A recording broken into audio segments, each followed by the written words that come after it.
Le développement rural, c'est comment faire en sorte de conserver un milieu qui a certaines caractéristiques, notamment liées à l'activité agricole, mais pas exclusivement, qui est, je dirais, caractérisé par un patrimoine bâti, naturel. C'est pouvoir se baser sur ces ressources-là et améliorer le bien-être de ses habitants en tenant compte de toutes ces ressources, mais en préservant aussi ce qui est la qualité de cet environnement spécifique.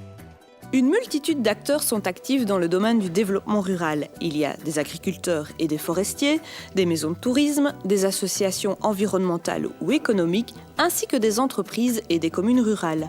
Tous ces intervenants sont réunis en un réseau qui s'appelle, en toute logique, le Réseau Wallon de développement rural. C'est une plateforme d'échange, d'expériences d'une trentaine d'organisations professionnelles, que ce soit agricoles, que ce soit de développement économique, que ce soit au niveau du tourisme. Mais c'est bien plus large que ça.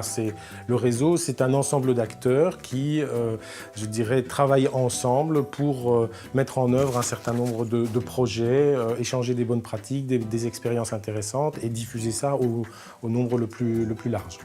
Pour travailler efficacement avec une trentaine d'acteurs d'horizons aussi différents, il faut évidemment un animateur. Ce rôle, c'est à la société Tram que la Wallonie l'a confié. Tram s'occupe de rassembler les différents membres du réseau. Elle organise des ateliers, des visites de terrain et des séminaires. Elle les encourage aussi à échanger leurs expériences et elle communique vers l'extérieur. Cette cellule d'animation est également en charge de la mise en réseau des GAL, les groupes d'action locale.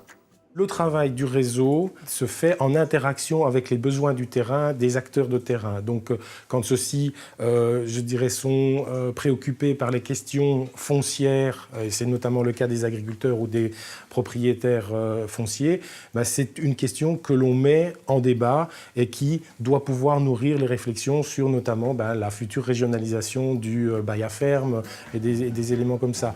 Récemment, le réseau a travaillé sur des thématiques comme l'entrepreneuriat rural, les énergies renouvelables, l'agroforesterie, la mobilité ou encore la lutte contre l'érosion. Le fruit de toutes ces réflexions est partagé entre tous les membres du réseau wallon, mais aussi avec les membres du réseau européen de développement rural. Bon nombre d'infos sur le développement rural wallon sont en effet reprises au niveau européen. De son côté, le simple citoyen n'est pas non plus oublié. Il peut avoir accès aux informations grâce à de multiples canaux. Un magazine baptisé Ruralité, une lettre d'info, des carnets thématiques, les réseaux sociaux et bien sûr, le site internet du réseau.